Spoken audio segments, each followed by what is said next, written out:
मेरे एक स्टूडेंट ने पूछा है कि वर्ब कंजुगेशन क्या होता है।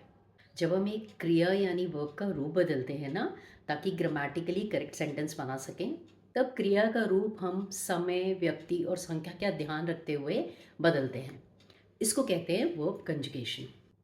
यहाँ पर समय यानी टेंस, व्यक्ति यानी सब्जेक्ट या पर्सन, और संख्या यानी नंबर, सिंगुलर या प्लूरल। जैसे हिंदी में क्रिया के रूप बदलते हैं ना, वैसे ही इंग्लिश में भी फॉर्म्स ऑफ वर्ब्स होते हैं जो बदलते रहते हैं। तो verb conjugation means changing a form of verb to show tense, person and number. Video थोड़ा लंबा हो सकता है, वॉच टिल द एंड, क्योंकि आपके लिए 5 इंपॉर्टेंट टिप्स हैं कि कैसे सीखा जाए और कैसे स्पीकिंग प्रैक्टिस की जाए। अगर वीडियो स्किप करेंगे तो टिप्स मिस हो सकते हैं। अब इस वर्ब कंजुगेशन को हिंदी के एग्जाम्पल से समझते हैं। देखते हैं कि हिंदी में क्रिया का रूप कैसे बदलता है। जैसे खाना एक क्रिया है, वर्ब है, लेकिन प्रेजेंट टेंस में मैं खाता हूँ, प्रेजेंट कंटिन्यूस टेंस में मैं खा रहा हूँ, फ्यूचर टेंस में मैं खाऊंगा। खाता हूँ, खा रहा हूँ, खाऊंगा, ये फॉर्म्स बदली ना। ऐसे ही इंग्लिश में ईट वर्ब ले तो उसकी फॉर्म्स कैसे बदलेंगे। मैं खाता हूँ, आई ईट। वह खाती है, शी ईट्स। मैंने खाया, आई एट। उन्होंने खाया, दे एट। ये फॉर्म्स बदलते समय यानी वर्ब कंजुगेशन के समय 3 पॉइंट्स का ध्यान रखना होता है। कौन से? पर्सन यानी व्यक्ति, फिर व्यक्ति एक वचन है या बहुवचन, यानी सिंगुलर या प्लूरल है, या किस समय की बात है, यानी कौन सा टेंस है। पर्सन, नंबर एंड टेंस के अनुसार चेंज होनी चाहिए फॉर्म। सो ये तो क्लियर हो गया कि वर्ब कंजुगेशन का मतलब है क्रिया के रूप का बदलना। सही समय, टेंस, व्यक्ति, पर्सन, संख्या, नंबर, इन तीनों पॉइंट्स का ध्यान रखते हुए, यानी इन तीनों पॉइंट्स के हिसाब से ही होना चाहिए। जैसे हिंदी में खाता, खा रहा, खाया या खाएगा में बदला, वैसे ही इंग्लिश में ईट, ईटिंग, एट, विल ईट में बदला। किसी भी लैंग्वेज की वर्ब कंजुगेशन का समझना बहुत इंपॉर्टेंट होता है, because this basic verb conjugation will help you in forming grammatically correct sentences. अब एक एक करके तीनों पॉइंट्स को इंग्लिश के लिए समझते हैं।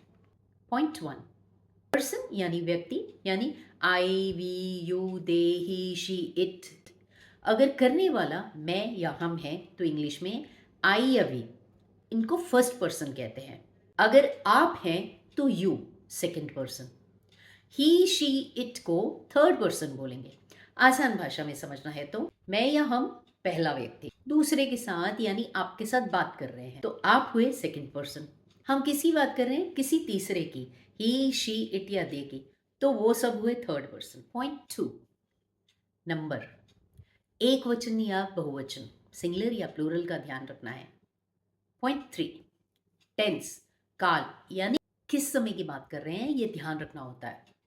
प्रेजेंट, वर्तमान, पास्ट, भूतकाल, फ्यूचर, भविष्यकाल। जैसे प्रेजेंट टेंस की बात है तो आई ईट, शी ईट्स, वह खाती है।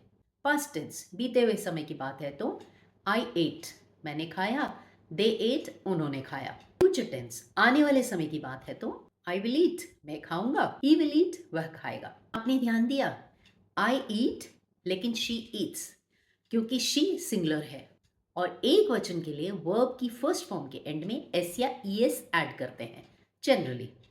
ध्यान दें कि आई भी सिंगुलर है, लेकिन उसके लिए आई इट्स नहीं बोलते कभी। कुछ बातों को आपको ऐसे ही याद रखना होगा, ऐसे ही रटना होगा। वैसे जब आप छोटे छोटे सेंटेंसेस की स्पीकिंग प्रैक्टिस करने लगेंगे ना, तो आपको ज़्यादा सोचना नहीं पड़ेगा, वो करेक्ट वर्ड या करेक्ट सेंटेंस अपने आप ही बोलने लगेंगे। यहाँ टिप नंबर 1, बिगनर्स के लिए अच्छा रहेगा कि आप एक समय पर एक ही टेंस के सेंटेंसेस सीखें और उनकी स्पीकिंग प्रैक्टिस करें लगातार, कुछ मिनटों तक, कुछ दिनों तक। Person, singular, plural and tense का ध्यान रखें। डिफरेंट सेंटेंसेस समझने के लिए टेंसेस की मेरी प्लेलिस्ट से आप सारी वीडियोस देख सकते हैं।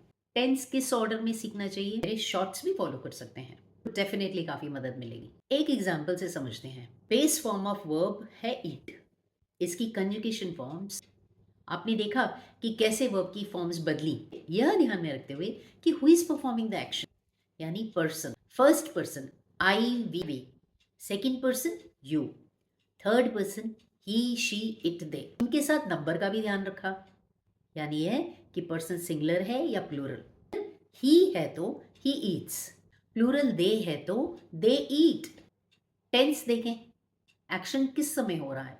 प्रेजेंट है तो ही ईट्स, पास्ट है तो ही एट, फ्यूचर है तो he will eat. Tip number 2, हमको बस प्रेजेंट टेंस के सेंटेंसेस में ध्यान रखना है कि सिंगुलर यानी ही शी इट के लिए ईट्स हो जाता है, लेकिन आई वी यू दे के लिए ईट रहता है। जैसे ही रन्स, शी वॉचेस। याद रखें, हालांकि आई सिंगुलर है फिर भी आई के साथ ईट ही बोलते हैं। सिंपल पास्ट टेंस में I we you they he she it सभी के साथ एट ही रहेगा, और ऐसे ही सिंपल फ्यूचर टेंस में भी I we you they he she it सभी के साथ वर्ब की फर्स्ट फॉर्म के पहले विल ऐड करना है। I will eat, you will eat, he will eat, they will eat. Tip number 3, जब वर्ब की 3 फॉर्म्स याद करते हैं ना, learn different forms of irregular verbs carefully, क्योंकि पास्ट टेंस फॉर्म में यानी वर्ब की सेकंड फॉर्म इर्रेगुलर वर्ब्स में बड़ी इर्रेगुलर तरीके से चेंज होती है। यानी वर्ब की फर्स्ट फॉर्म के एंड में डी या ईडी ऐड करके जो रेगुलर तरीके से फॉर्म्स बनाई जाती हैं, ऐसे ना बनाकर एक इर्रेगुलर सा पैटर्न फॉलो किया जाता है इनमें। इनकी अलग से लिस्ट बनाकर इनको ऐसे ही रट लें, जैसे pack, packed, packed, go, went, gone, run, ran, run हुए। वहीं रिंग, रैंग, रंग है तो ब्रिंग, ब्रैंग, ब्रंग नहीं, ब्रिंग, ब्रॉट, ब्रॉट होगा। For more you can check my videos on irregular verbs also. Tip number 4, continuous tense और perfect tense के सेंटेंसेस बनाते समय हेल्पिंग वर्ब्स की फॉर्म्स भी चेंज हो जाती हैं। जैसे प्रेजेंट कंटिन्यूस टेंस में आई एम ईटिंग, लेकिन he is eating, you are eating होता है। पास्ट कंटिन्यूस टेंस में आई वॉज लेट, लेकिन they were late. Present perfect tense में शी हैज ईटन, लेकिन they have eaten. Tip number 5, आपको डरना बिल्कुल नहीं है कि इतना सारा कैसे सीखेंगे। आप जब कुछ डेली रूटीन कॉन्वर्सेशन में यूज होने वाले सेंटेंसेस की कुछ दिन लगातार स्पीकिंग प्रैक्टिस करेंगे ना, तो काफी सारे पॉइंट्स तो बोलते बोलते ही याद हो जाएंगे। आपको याद नहीं करना पड़ेगा, आप इन सभी पॉइंट्स को साथ साथ ऑब्जर्व करते हुए, समझते हुए स्पीकिंग प्रैक्टिस करें। बताए गए तरीके से वर्ब्स और टेंसेस बदल बदल कर सेंटेंसेस की लिस्ट बनाएं। कैसे प्रैक्टिस करें? लिस्ट इस तरह बनाएं। Present tense, I play football every day, he plays football every day. Every day या डेली या कोई भी प्रेजेंट का टाइम वर्ड लगाएं, ताकि याद रहे कि बात प्रेजेंट टेंस की है और वर्ब की फर्स्ट फॉर्म लगानी है।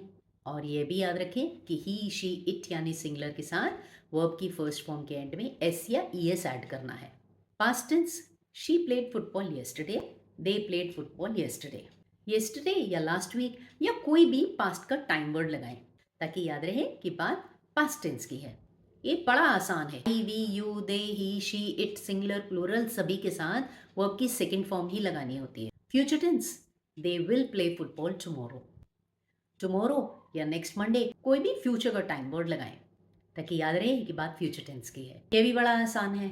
यहाँ भी सभी के साथ विल लगाकर वर्ब की फर्स्ट फॉर्म लगानी है। अब आप भी इसी ऑर्डर में सिंपल से सेंटेंसेस बनाकर स्पीकिंग प्रैक्टिस करें। वर्ब, पर्सन और टेंस बदल बदल कर स्पीकिंग प्रैक्टिस करें। मिरर के सामने खड़े होकर करें। पहले जो लिस्ट बनाई है ना, उसे देख देख कर बोलें कई बार, और जब बोलने की आदत हो जाए, आप आसानी से बोल पाएं पूरा सेंटेंस अपने आप, तब सिचुएशन, सीन या सेंटेंस को इमेजिन करते हुए मिरर के सामने बिना देखे स्पीकिंग प्रैक्टिस करें। Wish you good luck. अगर आपको वीडियो हेल्पफुल लगा है तो लाइक एंड शेयर कर दें। चैनल पर नए हैं तो अब सब्सक्राइब कर लें। Keep watching and keep learning. Take care, bye bye.